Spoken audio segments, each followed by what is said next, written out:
The lightning cracked across the darkening sky like a bullwhip, illuminating Victoria Kane's terrified face as her horse reared up on its hind legs, eyes wild with panic. She had been a fool to think she could outrun the approaching storm, and now she would pay the price for her stubbornness with her very life. Colorado Territory, 1878. Victoria clutched desperately at the reins of her Palomino mare, Sunflower, as another blinding flash tore through the clouds above the mountain pass. The normally docile horse had never been spooked by storms before, but this tempest was unlike anything Victoria had experienced in her 22 years.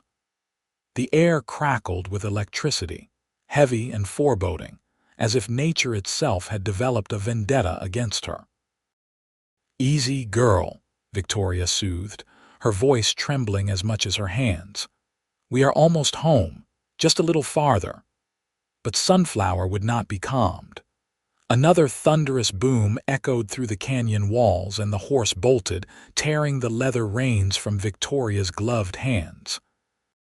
She screamed as her right foot caught in the stirrup, her body thrown sideways from the saddle by the sudden movement. Her head struck the ground with stunning force, and stars exploded behind her eyes as she felt herself being dragged across the rocky terrain. Pain lanced through her body as stones tore at her riding skirt and flesh beneath. Victoria's lungs burned as she struggled to draw breath, each impact with the ground forcing the air from her body. Sunflower's panic had turned the gentle creature into an instrument of death, pulling Victoria across the harsh landscape at a terrifying pace. "Help!" she screamed, though she knew the mountain trail was rarely traveled, especially during an approaching storm. Her fingers clawed desperately at the ground, seeking purchase on anything that might slow her deadly journey, but the speed of the horse made it impossible. Through the haze of pain and terror, Victoria heard the thundering of another horse's hooves, coming fast from somewhere ahead. A masculine voice called out commands she couldn't comprehend over the roaring in her ears. Then, suddenly, miraculously, a lasso sailed through the air, catching Sunflower around the neck and bringing the panicked animal to a jolting halt. Victoria's body skidded to a stop, her face pressed against the dirt trail, the metallic taste of blood filling her mouth. She was vaguely aware of boots hitting the ground nearby and strong hands gently rolling her onto her back. Rain began to fall in heavy droplets, washing away the dust and mingling with the tears on her cheeks. "Miss, can you hear me?" The voice was deep, tinged with concern. "Don't move. You're badly hurt." Victoria forced her eyes open to find herself staring up at a man's weather-beaten face, framed by the storm clouds above. His eyes were the color of faded denim, creased with worry beneath the brim of his Stetson. Dark blonde hair curled at his temples, dampened by the increasing rainfall. "My horse," she whispered. "She's fine." "Scared but fine," he said, his gaze sweeping over Victoria's battered form. "You, on the other hand, look like you've been through hell. Let's get you out of this storm before it gets worse." With gentle but efficient movements, he freed her foot from the stirrup and lifted her into his arms as if she weighed no more than a child. Victoria wanted to protest, to maintain some dignity despite her circumstances, but the pain overtook her resolve, and she slumped against his broad chest. "I'm Lucas Alderman," he said, carrying her toward his own horse, a sturdy bay stallion that stood patiently in the intensifying downpour. "And you're lucky I was heading to Victor when I saw your horse tearing down the trail." "Victoria Kane," she managed, wincing as he carefully positioned her on his horse. "I live in Victor, the Kane homestead." Lucas nodded, swinging up behind her and securing her against his chest with one strong arm. "I know of it, your father's place about 5 miles east of town." "Yes," she said, her voice weak. "How did you?" Everyone knows Thomas Kane, Lucas replied, clicking his tongue to set his horse in motion. With his free hand, he held the reins to Sunflower, who followed behind, subdued after her fright. And it seems I'll be making his acquaintance sooner than expected. Victoria tried to focus on his words, but the rhythmic movement of the horse beneath her and the warmth of the man behind her conspired with her injuries to pull her toward unconsciousness. The last thing she remembered was the steady beat of Lucas Alderman's heart against her back as the rain poured down around them. When Victoria awoke, she found herself in her own bed, the familiar patchwork quilt her mother had made tucked around her. Daylight streamed through the curtains, suggesting she had been unconscious for some time. As awareness returned, so did the pain, a symphony of aches that covered her from head to toe. "You're awake," said a female voice, and Victoria turned her head to see Mrs. Prout, their housekeeper, rising from a chair by the window. "Your father will be relieved. He's been beside himself with worry." Victoria attempted to sit up but gasped as pain shot through her ribs. "How long have I been asleep?" "Nearly a full day, Mrs. Prout replied, coming to adjust the pillows behind Victoria's head. "That cowboy brought you in yesterday evening, half drowned and looking like you'd been dragged by wild horses, which isn't far from the truth, I suppose." "Lucas Alderman," Victoria murmured, remembering the man who had saved her life. "Yes, that's the one," Mrs. Prout confirmed. "Handsome fellow, though a bit rough around the edges. He refused to leave until the doctor assured him you'd recover." Victoria felt a flush creep into her cheeks that had nothing to do with her injuries. "Is he still here?" Mrs. Prout shook her head. "No, dear.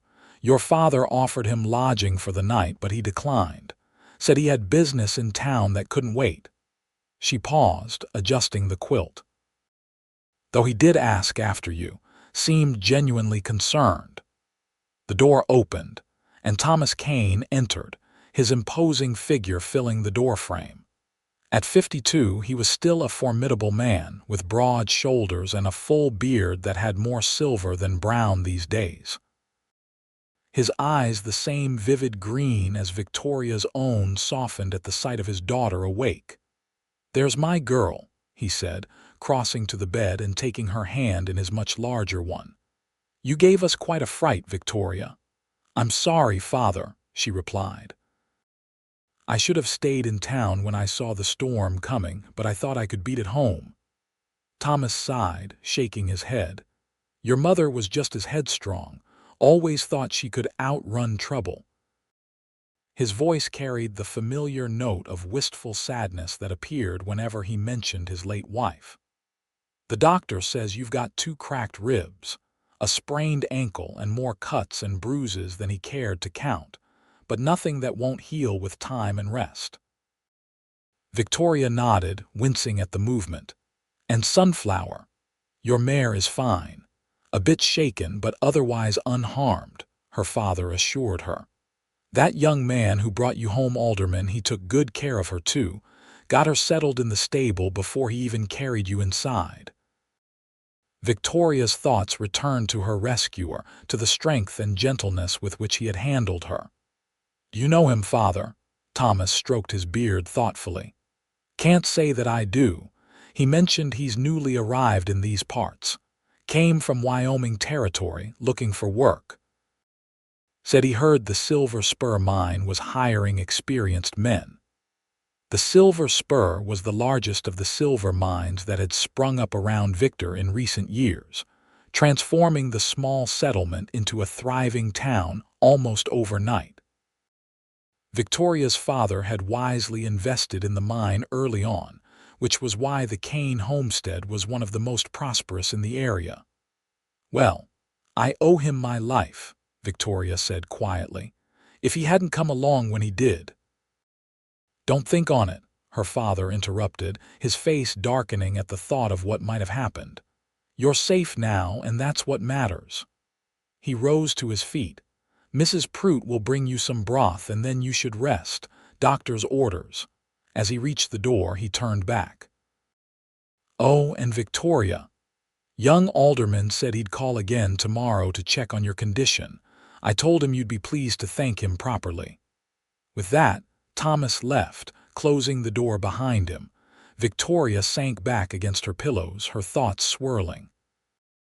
She had never been one for the simpering ways some women affected around eligible men, but she couldn't deny a certain curiosity about Lucas Alderman.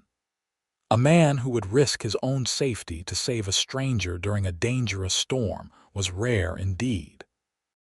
Victoria spent the remainder of the day drifting in and out of sleep, her dreams filled with flashes of lightning and the memory of strong arms carrying her to safety. When she next fully awoke, morning light was once again streaming through her window, and Mrs. Prout was bustling about the room. "Good morning, dear," the housekeeper said cheerfully. "How are you feeling today?" "Like I've been trampled by a herd of buffalo," Victoria admitted, "but better than yesterday." "Well enough for a visitor?" Mrs. Prout asked with a knowing smile. "Mr. Alderman has already called twice this morning to inquire after your health." Victoria's heart gave an unexpected flutter. "He has, indeed. Your father invited him to stay for breakfast, and they've been deep in conversation in the study for the past hour." Mrs. Prout helped Victoria sit up, propping pillows behind her back. "Shall I help you make yourself presentable?" Despite her protests that she was perfectly capable of receiving a visitor in her current state, Victoria soon found herself in a fresh nightgown, her copper-red hair brushed and arranged in a simple braid over one shoulder. Mrs. Prout had even dashed a hint of rose water at her throat, just to freshen you up, dear. When Lucas Alderman entered her room a short while later, hat in hand and looking considerably more groomed than when she had last seen him, Victoria was grateful for Mrs. Prout's insistence. His hair, the color of wheat in late summer, was neatly combed, and he wore a clean blue shirt tucked into dark trousers. The stubble that had darkened his jaw during their encounter on the mountain trail had been shaved away, revealing a strong chin with a small scar near the corner of his mouth. "Miss Kane," he said, nodding respectfully as he remained by the door. "It's good to see you awake." "Mr. Alderman," Victoria replied, suddenly aware of the intimacy of receiving a male visitor in her bedchamber, despite Mrs. Prout's discreet presence near the window. "Please come in. I understand I have you to thank for my life." Lucas approached the bed, his movements carrying the easy grace of a man accustomed to physical labor. "Anyone would have done the same," he said, though they both knew that wasn't true. Few men would have risked riding into a lightning storm to save a stranger. "Nevertheless, I am grateful," Victoria said sincerely. "My father tells me you're new to Victor." Lucas nodded, turning his hat in his hands. "Arrived just last week. I've been working at the Silver Spur, but—" He hesitated. "But what?" Victoria prompted. A smile touched his lips, revealing a dimple in his left cheek. "Well, it seems your father has offered me a position managing his cattle operation. Said he's been looking for someone with experience, and apparently saving his daughter's life was recommendation enough." Victoria raised an eyebrow, looking past Lucas to where Mrs. Prout was pretending not to listen. "Did he now?" She knew her father well enough to recognize his matchmaking attempts, subtle as they were. Since her mother's death from influenza 5 years ago, Thomas Kane had grown increasingly concerned about Victoria's future. At 22, she was already considered by some to be approaching spinsterhood, a notion Victoria found ridiculous. "I haven't accepted yet," Lucas added hastily. "Wanted to make sure you didn't have any objections, seeing as it's your home and all." The consideration in his gesture touched her. Most men wouldn't have thought to consult a woman about such matters, especially one they barely knew. "I have no objections, Mr. Alderman," Victoria said. My father is an excellent judge of character, and the foreman's position has been vacant since Mr. Holloway retired last month. Relief crossed Lucas's face. Good, that's good. He cleared his throat. And please call me Lucas. Then you must call me Victoria, she replied, offering him a smile that she immediately feared might appear too eager. To cover her sudden self-consciousness, she added, "Will you be staying in the foreman's cabin?" "Your father suggested as much," Lucas confirmed. "It's a sight better than my current lodgings at the boarding house in town." An awkward silence fell between them, broken by Mrs. Prute's deliberate cough. "Miss Victoria should rest now," the housekeeper announced. "Doctor's orders." Lucas nodded, stepping back. "Of course, I've taken up enough of your time." He placed his hat on his head, tipping the brim toward her. "I hope you recover swiftly, Victoria." As he turned to leave, Victoria called after him. "Mr. Alderman Lucas, might I ask one more thing?" He paused at the door. "Anything. How did you learn to handle a lasso like that? In a storm, no less." A shadow crossed his features, so quickly she might have imagined it. "My father taught me," he said simply. "He always said a good rope could save a life as easily as take one. Turns out he was right." With that cryptic statement, Lucas bid her good day and departed, leaving Victoria with far more questions than answers about her mysterious rescuer. In the days that followed, Victoria's body began the slow process of healing. Her father had sent for the best doctor in Colorado Springs, who confirmed that with proper rest, she would make a full recovery. The physician had also prescribed a daily regimen of gentle walks once she could manage them, to prevent her muscles from weakening during her convalescence. A week after the accident, Victoria was able to leave her bed for short periods, though she tired easily and required Mrs. Prute's assistance to navigate the stairs.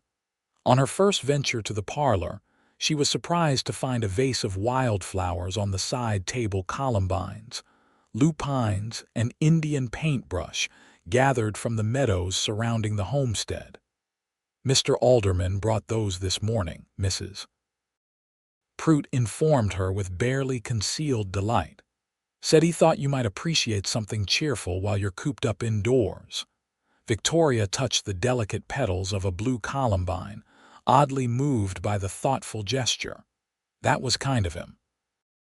"He's been asking after you every day," the housekeeper continued, helping Victoria settle into a comfortable armchair.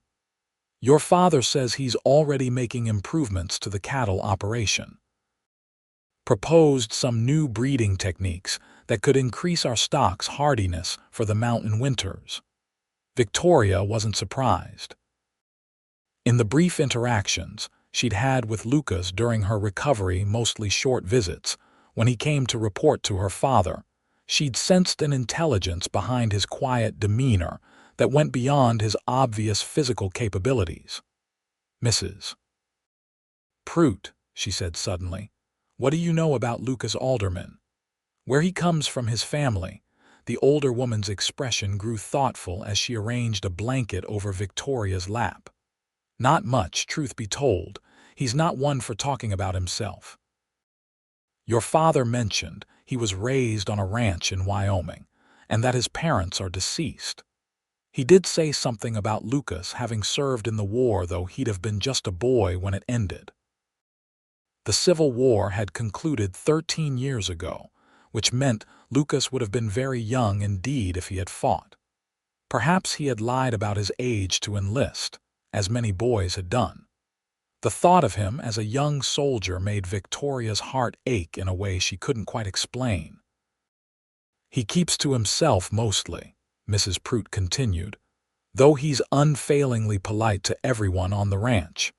The hands respect him already, even old Jack Tanner, and you know how he feels about newcomers."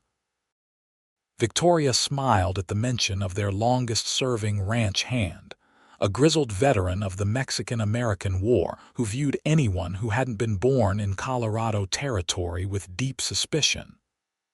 "There is one curious thing," Mrs. Prout added, lowering her voice conspiratorially. I overheard him speaking with your father about some business in Pueblo next month. Something about making sure they're still looking in the wrong place. Sounded mighty mysterious, if you ask me. Before Victoria could inquire further, the front door opened, and she heard her father's booming voice in the entryway, accompanied by the deeper tones of Lucas Alderman. Their boots scraped on the floorboards as they removed their spurs, a courtesy Thomas Kane insisted upon inside the house. "Victoria," her father exclaimed, appearing in the parlor doorway, "it's good to see you up and about." Thomas Kane's face was wind-burned from a day in the saddle, his eyes crinkling warmly as he bent to kiss her forehead. "Lucas and I have been checking the north pasture fence line. Found a section that needs replacing before winter." Lucas entered behind him, removing his hat as he crossed the threshold. His gaze immediately found Victoria, a smile softening his weathered features. "Miss Kane, you're looking better." Victoria was suddenly conscious of her simple day dress and loosely braided hair. She had insisted on proper attire for her first day out of bed, despite Mrs. Prout's arguments that a dressing gown would be more practical. Now, she was glad of her stubbornness. "Thank you, Mr. Alderman." "I'm feeling stronger every day," she replied, returning his smile. "And thank you for the flowers. They're beautiful." Lucas ducked his head slightly, a hint of color touching his cheekbones. "Just a small thing. Thought they might brighten your day." Thomas looked between them with poorly disguised satisfaction. "Lucas has been a godsend these past days. Already spotted ways to improve our operation that I hadn't considered in 20 years of ranching." "Your father's being generous," Lucas said. "This is one of the best run spreads I've seen." "Nonsense," Thomas waved away the compliment. "A man should recognize when fresh eyes see things his own have missed." He clapped Lucas on the shoulder. "Now, I believe Mrs. Prout mentioned something about apple pie for dessert tonight. Lucas, you'll join us for supper." It wasn't really a question, and Lucas knew better than to refuse. "I'd be honored, sir." "Excellent. I'll just go clean up," Thomas said, already heading for the stairs. "Lucas, why don't you keep Victoria company until supper? I'm sure she's tired of having only Mrs. Prout to talk to all day." Victoria shot her father a look that he pretended not to notice as he disappeared upstairs. Mrs. Prout, with a knowing smile, excused herself to check on the evening meal, leaving Victoria alone with Lucas for the first time since he had rescued her. An awkward silence fell between them. Lucas remained standing, his hat in his hands, until Victoria gestured to the chair opposite her. "Please sit. I promise I don't bite." Lucas chuckled as he took the offered seat. "Never thought you did, madam." "Victoria," she reminded him gently. "And you're Lucas, not Mr. Alderman, at least when we're not in formal company." He nodded, his blue eyes studying her with an intensity that made her both uncomfortable and intrigued. "Victoria," he repeated, as if testing the name on his tongue. "Mrs. Prout tells me you've been making quite an impression on the ranch hands," she said, seeking safer conversational ground. "That's no small feat. They can be a stubborn bunch." "Good men, though," Lucas replied. "Know their business and care about doing it right. That's rare enough these days." Victoria tilted her head, curious. "You've worked on many ranches, then?" A shadow passed over Lucas's face, similar to the one she'd noticed during their previous conversation. "My share," he said simply. Then, as if deciding to offer more, "My father ran cattle in Wyoming until he died.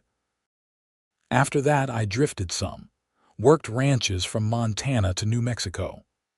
"I'm sorry about your father," Victoria said softly. "Was it recent?" Lucas shook his head. 8 years ago, rustlers hit our place while I was away. Pa tried to stop them." His jaw tightened.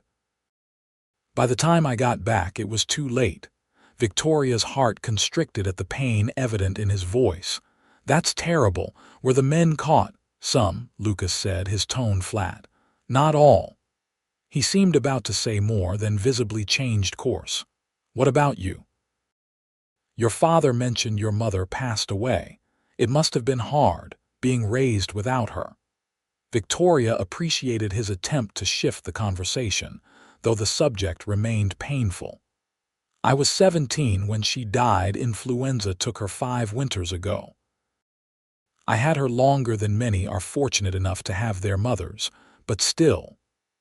She trailed off, remembering her mother's gentle hands and musical laugh. "She taught me everything important: how to run a household, care for the sick, stand up for myself in a world that often prefers women to be silent." "She sounds remarkable," Lucas said. "Like her daughter." The compliment caught Victoria off guard, and she felt heat rise in her cheeks. "You hardly know me, Lucas Alderman." He leaned forward, elbows on his knees. "I know enough. I know you were trying to outrun a storm to get home rather than stay safely in town. I know you were more concerned about your horse than yourself, even after being dragged half to death. And I know you've been walking the upstairs hallway at night when you think everyone's asleep, pushing yourself to recover faster." Victoria's eyes widened. "How did you—" "Foreman's cabin has a clear view of the upper floor windows," Lucas explained. "I've seen your silhouette moving past the curtains. You're stubborn, Miss Kane, and determined. Those are qualities I respect." Before Victoria could respond, Mrs. Prude appeared in the doorway to announce that supper was ready. Thomas Kane joined them moments later, and the conversation turned to less personal matters: cattle prices, the latest news from town, and predictions for the coming winter. Throughout the meal, Victoria found her gaze repeatedly drawn to Lucas. There was something about him that didn't quite fit the image of a drifting ranch hand and education in his speech, a refinement in his manners that suggested a background different from the one he claimed. And then there was the mysterious conversation Mrs. Prude had overheard about people looking in the wrong place. Who exactly was Lucas Alderman, and what secrets was he hiding behind those watchful blue eyes? The following weeks brought significant changes to the Kane homestead. Under Lucas's guidance, the cattle operation expanded its grazing territory, taking advantage of untapped meadows in the foothills that Thomas had previously deemed too difficult to manage. New breeding stock arrived from Denver, selected by Lucas himself for traits that would strengthen the Kane herd against the harsh Colorado winters. As September gave way to October, Victoria's strength returned. Her daily walks extended beyond the confines of the house to the gardens, then to the nearby meadows, where the aspens were turning gold against the evergreen backdrop of pines. Often, Lucas would appear at her side during these excursions, offering his arm for support over uneven ground and engaging her in conversations that ranged from books they had both read to the politics of the Colorado Territory's recent bid for statehood. Victoria found herself looking forward to these encounters, planning her walks around times when she knew Lucas would be returning from his duties. She told herself it was merely appreciation for intelligent conversation after weeks of confinement, but deep down, she recognized the fluttering in her stomach whenever he appeared had little to do with intellectual stimulation. On a particularly crisp autumn afternoon, Victoria ventured farther than usual, following the stream that marked the eastern boundary of the Kane property. The pain in her ribs had subsided to a dull ache, and her ankle, though still tender, supported her weight without complaint. She had just seated herself on a fallen log to rest when she heard the approach of hoofbeats. Lucas appeared around a bend in the trail, astride his bay stallion. He reined in sharply when he saw her, surprise evident on his face. "Victoria, You shouldn't be out this far alone. What if you'd fallen? His concern warmed her, even as she bristled slightly at the implication that she needed watching over. I'm hardly an invalid anymore, Lucas. Besides, I brought this. She patted the small revolver tucked into the pocket of her walking skirt, a gift from her father after her mother's death. When he realized Victoria would often be alone at the homestead while he tended to business, Lucas dismounted, leading his horse to drink from the stream. Still, he said, his expression softening, these woods can be dangerous, especially with winter coming. Animals start getting desperate for food. Is that concern I hear in your voice, Mr. Alderman? Victoria teased, enjoying the way his ears reddened at her words. Just common sense, he replied, though a smile tugged at his lips. He tied his horse to a nearby branch and came to join her on the log, maintaining a respectful distance. Your father would have my hide if anything happened to you on my watch. Is that why you've been accompanying me on my walks? Victoria asked, suddenly curious. Because my father asked you to keep an eye on me. Lucas looked surprised. No, your father has nothing to do with it. He hesitated, then added more quietly, I enjoy your company, Victoria. More than I probably should. The admission hung between them, honest and vulnerable. Victoria's heart quickened as she studied his profile, the strong jaw, the slight cleft in his chin, the way his eyelashes caught the afternoon sunlight. In the weeks since her accident, Lucas Alderman had become more than just her rescuer or her father's foreman. He had become a friend, a confidant, and increasingly, someone she thought about in moments when her mind should have been occupied with other matters. I enjoy your company too, Lucas, she admitted, her voice barely above a whisper. He turned to face her, and Victoria was struck by the intensity in his gaze. Slowly, giving her every opportunity to pull away, Lucas reached for her hand. His calloused fingers were warm against her skin as he entwined them with hers. Victoria, he began, but whatever he intended to say was interrupted by the sound of approaching riders. They sprang apart just as two of the Kane Ranch hands appeared on the trail. Lucas rose to his feet, nodding a greeting to the men as they tipped their hats to Victoria. Miss Kane, Mr. Alderman, said the older of the two, a weathered cowhand named Miller. Begging your pardon for the interruption, but Mr. Kane's looking for you, sir. Says it's urgent. Lucas's expression immediately turned serious. Did he say what about? Miller shook his head. No, sir, but a telegram came from Pueblo. Whatever it was had him mighty agitated. Lucas glanced at Victoria, conflict evident in his eyes. I should go. Of course, she said, trying to hide her disappointment. Father wouldn't have sent men looking unless it was important. Lucas nodded to Miller. You and Davis escort Miss Kane back to the house. I'll ride ahead. He untied his horse and swung into the saddle with practiced ease. Before departing, he looked down at Victoria, his expression unreadable. We'll continue our conversation another time. With that, he wheeled his mount and galloped back toward the homestead, leaving Victoria to wonder what urgent business could have called him away, and whether it had anything to do with the mysterious comments Mrs. Prout had overheard weeks earlier.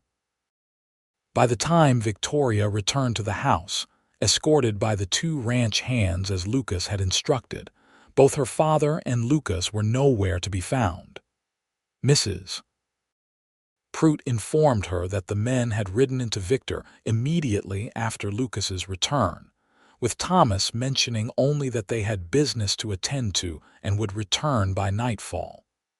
Did my father say anything about a telegram from Pueblo? Victoria asked, removing her bonnet and gloves in the entryway. Mrs. Prout shook her head. Not to me, miss, though he did look quite concerned when it arrived, went straight to his study and closed the door behind him. Victoria's curiosity deepened. Her father rarely kept secrets from her, especially regarding ranch business.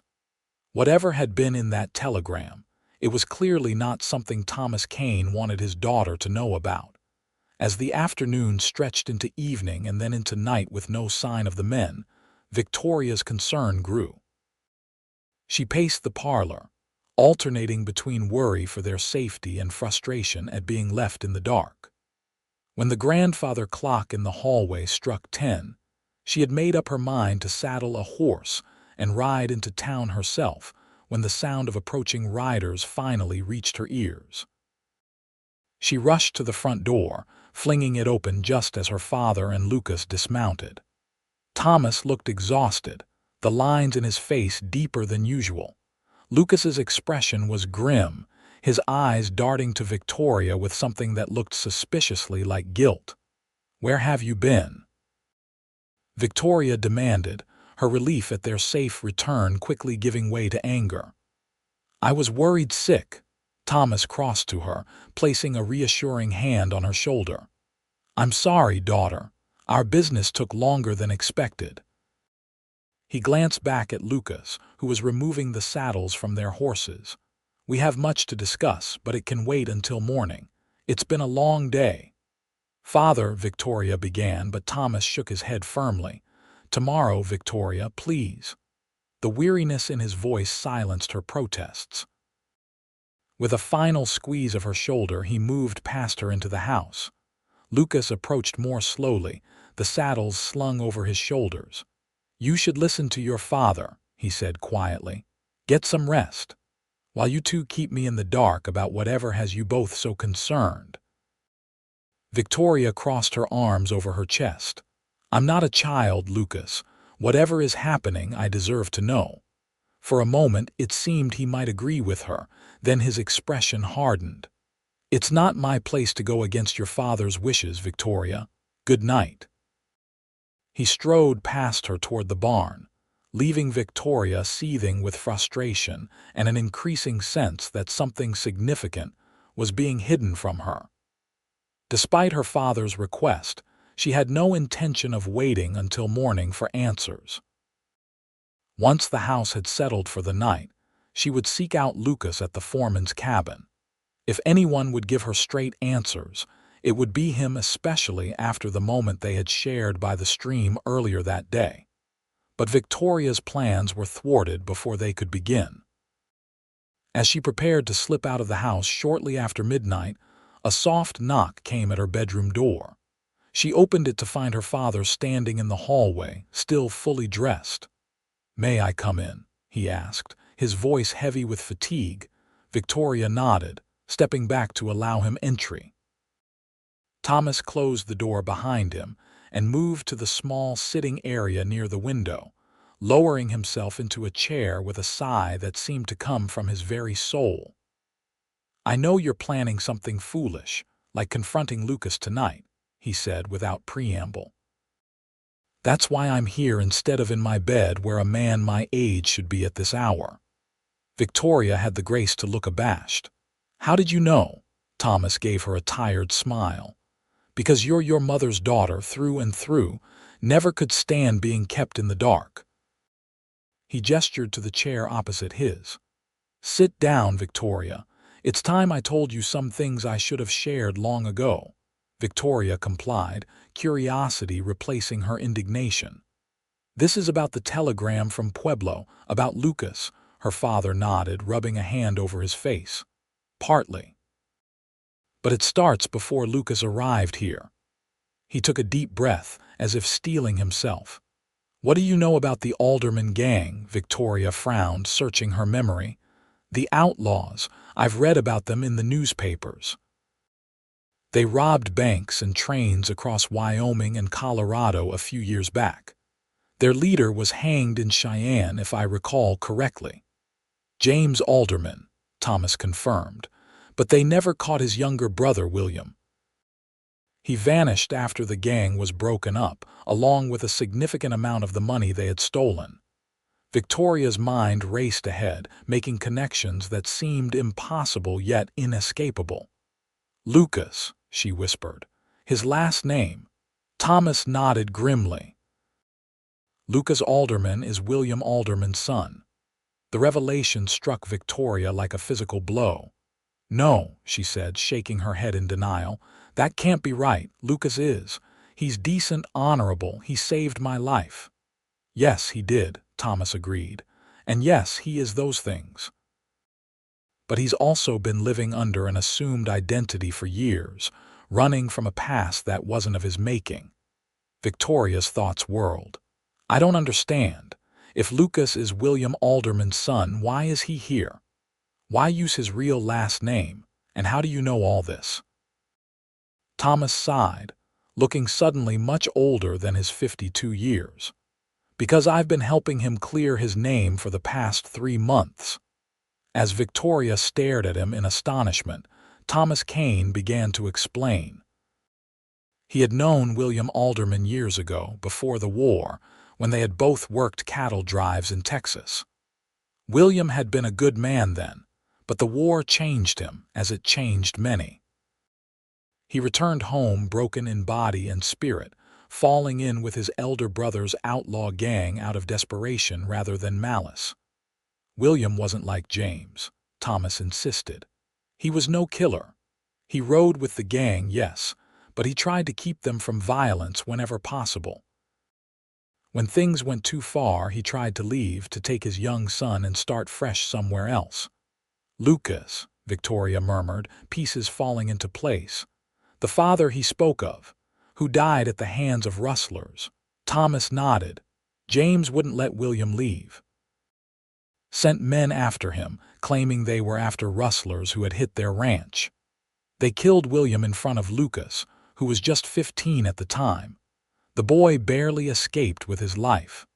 Victoria's heart clenched at the thought of Lucas, just a boy, witnessing his father's murder. "So Lucas has been running all this time, from his own uncle." "James was eventually caught and hanged, as you know," Thomas continued. "But Lucas remained a fugitive because authorities believed he had information about where his father had hidden the stolen money. Some even suspected he had been part of the gang himself, though he was far too young." "That's absurd," Victoria protested. "He would have been a child when the Alderman gang was most active." "Logic rarely prevails when there's money involved," Thomas said grimly. "For years, Lucas has been tracked by bounty hunters and lawmen alike, forcing him to move constantly, never staying in one place long enough to build a life. Until recently." "What changed?" Victoria asked. "Lucas found evidence that could exonerate his father posthumously and clear his own name in the process," Thomas explained. "Letters between James and his accomplices, proving William was coerced into participating and tried to prevent violence. Most importantly, documents showing where the actual money was hidden not by William, but by James's lieutenant, a man named Carter who disappeared after James was captured." Victoria leaned forward, engrossed in the tale despite her shock. "And this evidence is in Pueblo," Thomas nodded. "Lucas tracked it to a former gang member who's now dying in a Pueblo hospital. The telegram today confirmed the man is willing to sign a sworn statement before he passes, but we needed to arrange for a judge and federal marshal to be present." He rubbed his temples wearily. "That's where we were tonight, sending wires to the territorial governor and arranging for the judge to meet us in Pueblo next week." "Why didn't Lucas tell me any of this?" Victoria asked, hurt evident in her voice. "Did he think I would judge him for his father's past?" "He wanted to," Thomas assured her, "especially these past weeks as he grew." He hesitated, choosing his words carefully, "as he developed feelings for you, but I counseled him to wait until his name was cleared.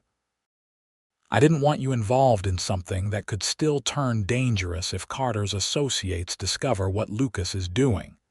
Victoria stood abruptly, indignation flooding through her. "That wasn't your decision to make, Father, nor was it Lucas's.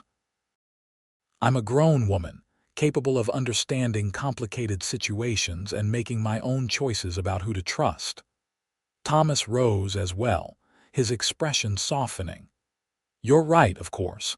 I've been trying to protect you, but in doing so, I've underestimated you. Just as I suspect, Lucas has been trying to protect you by keeping his distance, despite what I believe are genuine feelings on his part.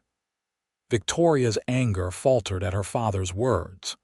You think he has feelings for me? Thomas chuckled, some of the tension leaving his shoulders. My dear girl, the man looks at you the way I used to look at your mother, like you're the sun and stars all wrapped up in one person. It's been obvious to everyone except, apparently, you. A warm flush spread through Victoria's chest at her father's words. She remembered the way Lucas had looked at her by the stream, the feel of his hand holding hers, and the palpable tension that had existed between them before they were interrupted.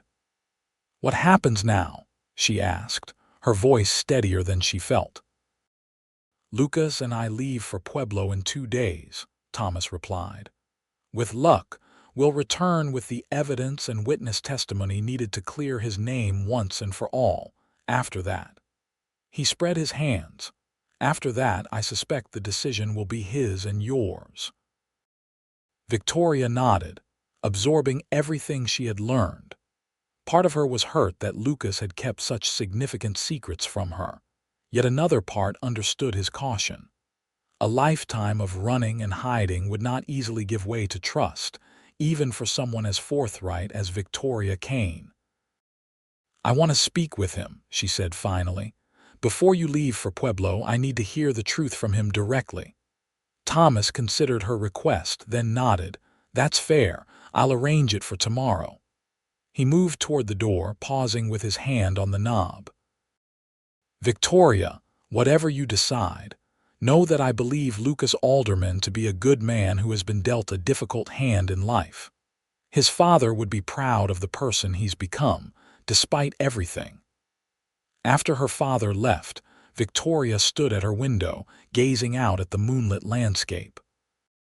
In the distance, she could see a light still burning in the foreman's cabin. Lucas was awake, perhaps wrestling with the same thoughts that now kept her from sleep. Tomorrow, they would speak honestly with each other for the first time since their paths had crossed during that lightning storm. The thought both terrified and exhilarated her. Morning arrived with a clarity that only comes in the high country after a frost. Victoria dressed with special care, selecting a deep green day dress that her mother had always said brought out the color of her eyes. She arranged her copper hair in a simple chignon, more practical than fashionable, but befitting a serious conversation. Mrs. Prout served breakfast with knowing looks but mercifully few comments.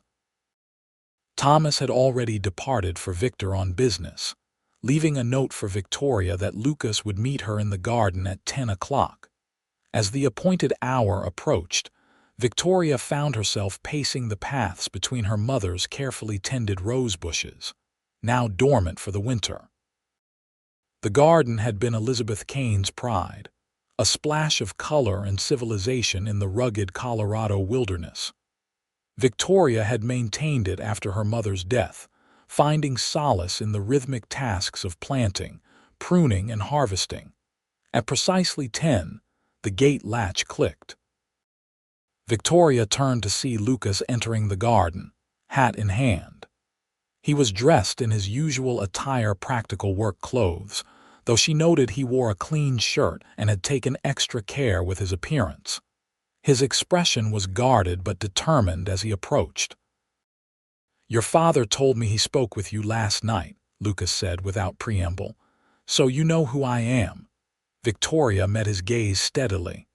"I know who your father was," she corrected. "I'm still learning who you are, Lucas Alderman." Something flickered in his eyes, hope perhaps, or relief that she hadn't immediately rejected him. "Ask me anything," he offered.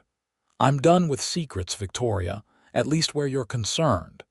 She gestured to a stone bench beneath an ancient apple tree, now bare of leaves. They sat, a careful distance between them that felt both necessary and painful. "Why did you come to Victor?" Victoria began, choosing her questions carefully. "Was it just because of this evidence in Pueblo?" Lucas shook his head. "I came because of your father. I've been tracking down former associates of my uncle's for years, collecting evidence bit by bit. When I learned Thomas Kane was in these parts, a man my father had spoken of with respect, I hoped he might help me navigate the territorial justice system. I never expected." He trailed off, looking away. "Never expected what?" Victoria prompted. Lucas's eyes returned to hers, vulnerability evident in their depths. "I never expected you," he said simply. "I never expected to find someone who would make me want to stop running, to build something permanent. Someone worth fighting for a future I never thought I'd have." Victoria's breath caught at the rawness of his admission. "Yet you kept the truth from me." "I did," Lucas acknowledged, regret evident in his voice. "At first because I couldn't risk anyone knowing my true purpose here.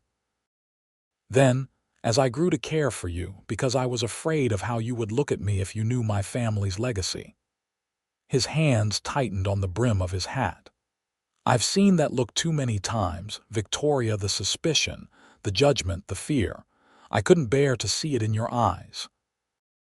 Victoria considered his words, trying to imagine the life he had led, constantly moving, never allowing himself to form attachments, always looking over his shoulder.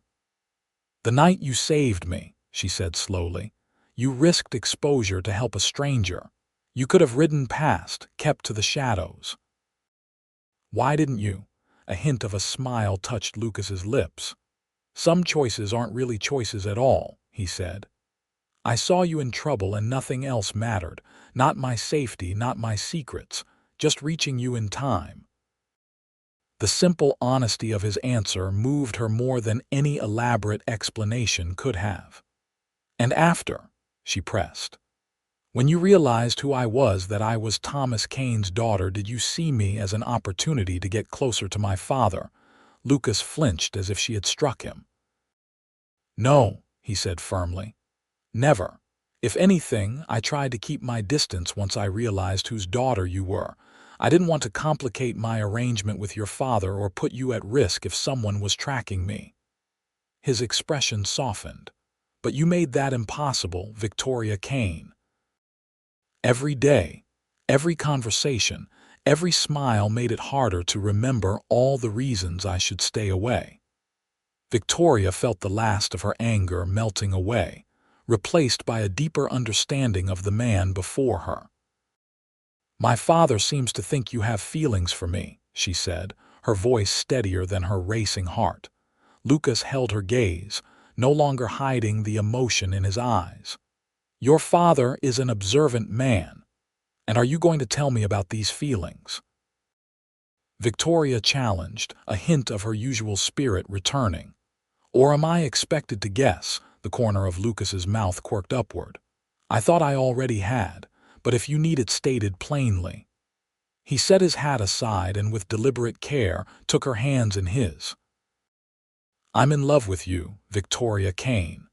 Have been since I watched you fret over your horse while bleeding half to death. It's inconvenient, impractical, and probably the most honest thing about me." Joy surged through Victoria at his declaration, but she tempered it with the practicality that had been her hallmark since childhood. "And what happens if your name isn't cleared in Pueblo? If you have to keep running?" Lucas's grip on her hands tightened. "Then I face that reality without dragging you into it. I won't ask you to share a fugitive's life, Victoria. You deserve better." "Shouldn't that be my choice?" Victoria countered, a familiar determination setting her jaw. "You speak of honesty, Lucas, yet you're still trying to make decisions for me." He looked startled, then chagrined. "You're right," he admitted. "Old habits are hard to break. I've been alone so long, I've forgotten how to include others in my thinking." He took a deep breath. "So I'm asking now, if things go poorly in Pueblo, if my name isn't cleared, what would you want?" Victoria didn't hesitate. "I would want the truth between us always.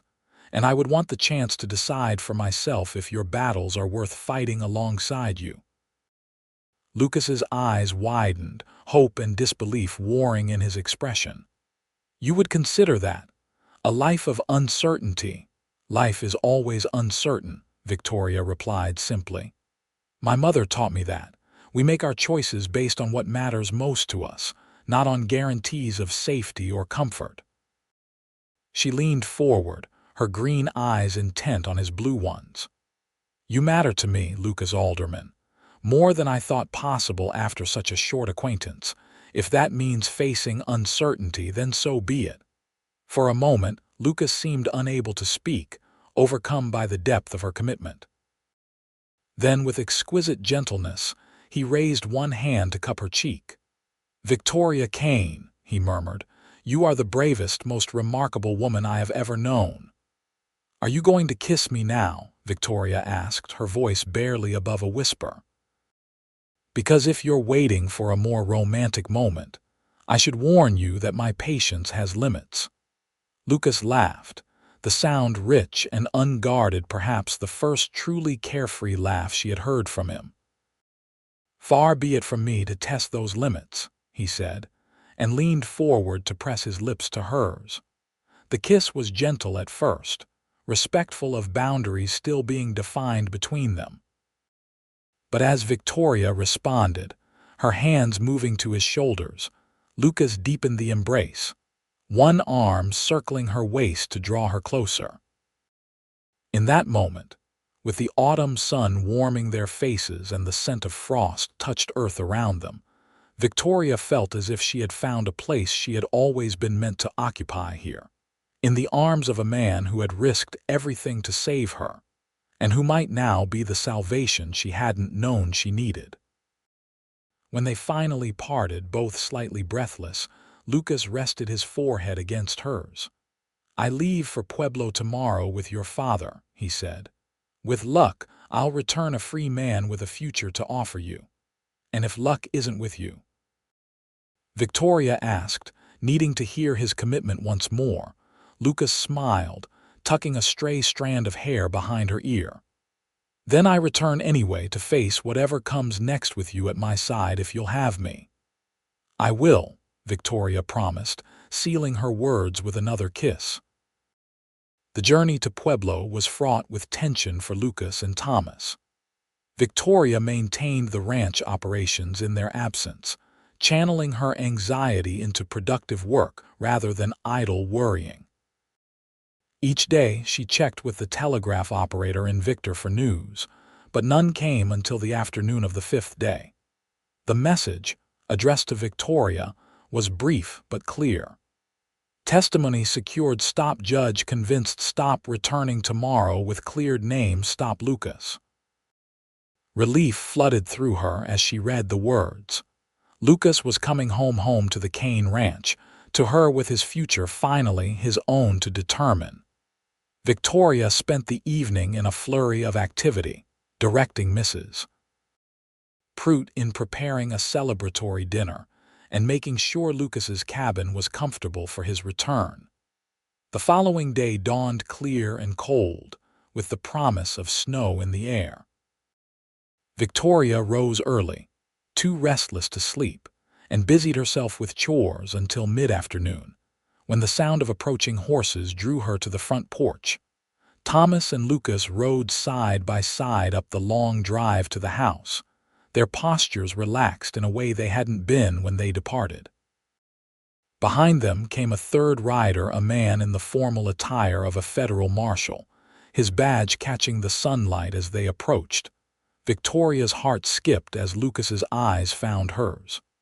Even at a distance, she could see the liberation in his expression, the unburdening of a weight carried too long. She resisted the urge to run to him, instead waiting with as much dignity as she could muster as the men dismounted. Thomas reached her first, enfolding her in a bear hug that lifted her feet from the ground. "It's done, Victoria," he murmured into her ear. "All of it. Better than we hoped."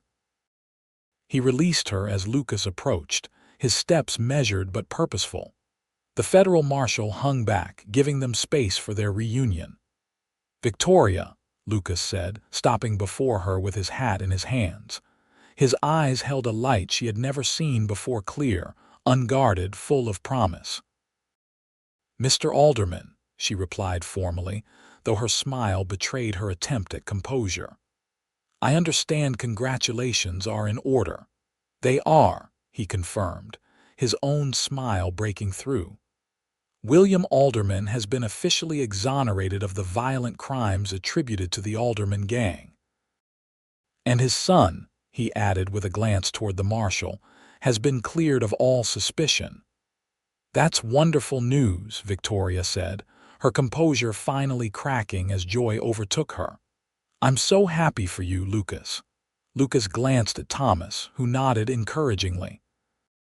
Taking a deep breath, Lucas turned back to Victoria. "There's more," he said. "The stolen money has been recovered, most of it anyway. Carter had hidden it in a mine outside Pueblo, just as we suspected, and under territorial law I'm entitled to the reward that was offered for its recovery." Victoria's eyes widened. "A reward? How much?" $5,000, Lucas replied. "Enough to buy a stake in a cattle operation should the owner be amenable to a partner." He glanced again at Thomas, who was watching the exchange with undisguised satisfaction. "Your father and I have been discussing possibilities," Lucas continued, taking a step closer to Victoria. "But before we finalize any business arrangements, there's a more important matter I need to address." With that, to Victoria's astonishment, Lucas Alderman lowered himself to one knee before her, taking her hand in his. "Victoria Kane," he said, his voice steady despite the vulnerability in his eyes. "A few weeks ago, I caught you before a dragging ended your life. In doing so, I found my own life changed irrevocably. For the first time in years, I want to build something lasting, to put down roots instead of running, but I only want that future if you're in it." He squeezed her hand gently. "Will you marry me?" Victoria was aware of her father watching proudly, of Mrs. Prout peering from the doorway, of the federal marshal pretending great interest in the distant mountains. But in that moment, only Lucas existed, this complicated, honorable man who had saved her in more ways than the physical. "Yes," she said, her voice clear and certain. "Yes, Lucas Alderman, I will marry you." Joy transformed Lucas's face as he rose to his feet, pulling Victoria into an embrace that lifted her off the ground much as her father had done minutes earlier. But unlike Thomas's fatherly hug, this was the embrace of a man claiming his future, spinning her in a circle that made her laugh with delight before setting her gently back on her feet. "I don't have a ring yet," he admitted, looking suddenly concerned. "I didn't want to presume," Victoria silenced him with a kiss, heedless of their audience.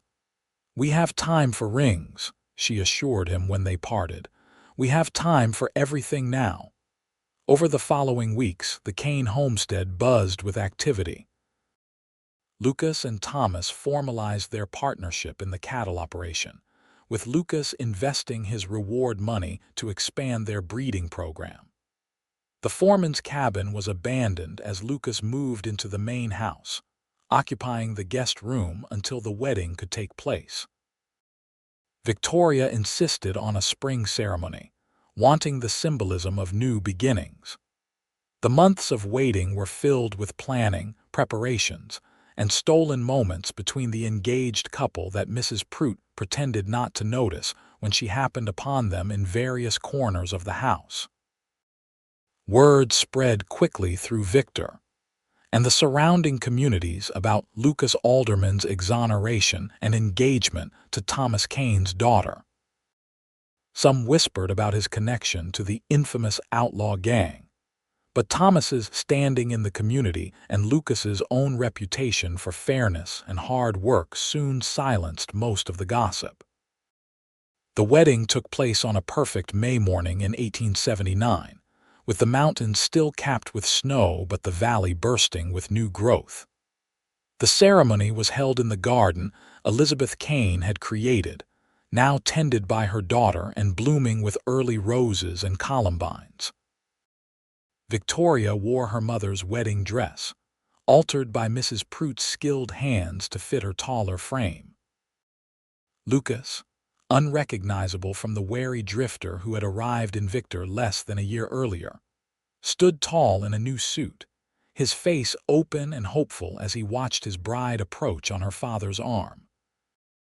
The couple exchanged vows beneath an arch entwined with wildflowers, many of the same varieties Lucas had gathered for Victoria during her convalescence.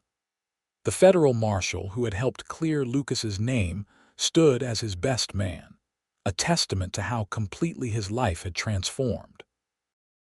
"I, Lucas William Alderman, take you, Victoria Elizabeth Kane, to be my lawfully wedded wife," he said, his voice steady and sure.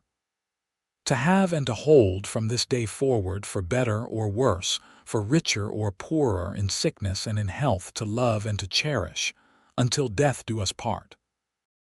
Victoria repeated the vows, her green eyes never leaving his blue ones as she promised her life to this man, who had caught her before a dragging ended her both literally and figuratively.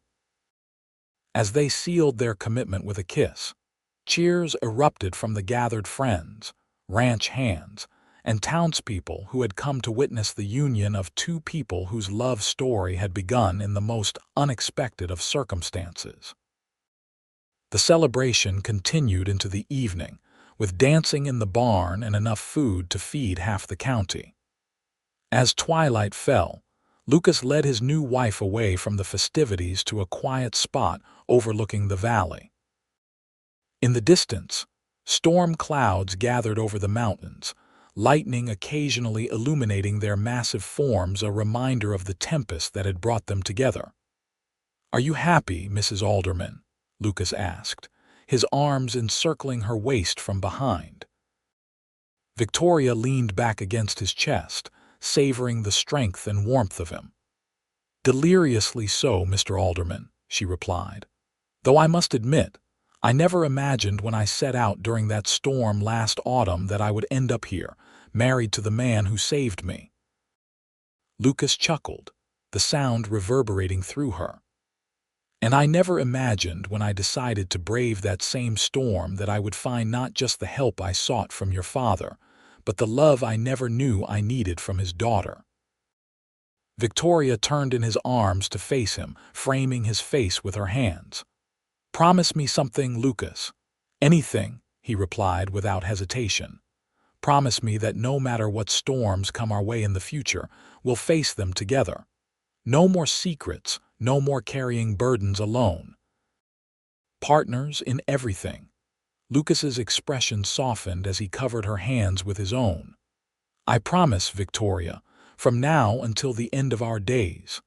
As if to seal their vow, a distant rumble of thunder echoed across the valley.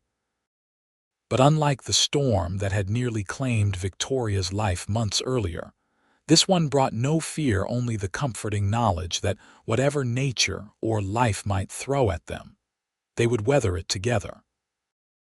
Epilogue. 10 years later, the sound of children's laughter echoed across the expanded Kane Alderman ranch as Victoria stood on the front porch, watching her family return from their morning ride. Lucas led the way on his aging bay stallion, followed by their 8-year-old son William Thomas, proudly astride his own pony. Behind them came their 6-year-old twin daughters, Elizabeth and Margaret, sharing a gentle mare, with Lucas frequently glancing back to ensure their safety. Victoria smiled at the sight, one hand resting on her swollen belly where their fourth child, another boy, she was certain grew stronger each day. In the decades since their marriage, the ranch had prospered beyond anyone's expectations. The Kane Alderman breeding program had produced cattle uniquely suited to the harsh Colorado climate, fetching premium prices throughout the territory, now the state of Colorado. Thomas Kane, still spry at 62, had gradually stepped back from daily operations, though he continued to offer wisdom and guidance to the growing enterprise. He divided his time between the ranch and a comfortable house in Victor, where he had unexpectedly found companionship with the widowed owner of the town's general store, a development that had initially shocked Victoria, but now brought her joy whenever she saw the contentment in her father's eyes. As for Lucas and Victoria, they had built a life that neither could have imagined on that stormy day when fate first brought them together. The shadows of Lucas's past had faded, replaced by the bright reality of a man respected in his community, successful in his business, and devoted to his family. Lucas dismounted, lifting first the twins and then young William from their horses, before turning to his wife with the smile that still made her heart race after all these years. "How are my two favorite people doing today?" he asked, placing a gentle hand on her abdomen before kissing her. "Restless," Victoria replied with a laugh. "Your son has been practicing his roping skills on my ribs all morning." Lucas chuckled, wrapping an arm around her shoulders as they watched their children chase each other around the yard. Just like his mother, determined and stubborn even before he enters the world, Victoria elbowed him playfully. "I believe those traits come equally from both sides of this partnership, Mr. Alderman." "Fair point, Mrs. Alderman," Lucas conceded, his eyes crinkling with amusement. His face had weathered over the years, lines etched by sun and wind and laughter, but his gaze still held the same intensity when it rested on her, a look that said she was his home, his heart, his everything. A distant rumble of thunder drew their attention to the horizon, where clouds were building over the mountains. Unlike a decade ago, the sound brought no fear, only practical considerations. "Looks like we're in for a storm," Lucas observed. "William, girls, help me get the horses settled in the barn." As their children scrambled to obey, excited by the prospect of approaching weather, Victoria felt a profound sense of contentment wash over her. The path that had brought her here had been unexpected, and at times perilous, but she wouldn't change a single moment of it, not even the terrifying dragging that had nearly ended her life. For it was in that moment of greatest danger that she had found her greatest blessing. A man brave enough to ride into a storm to save a stranger, and loving enough to build a life with her amid the wild beauty of the Colorado frontier.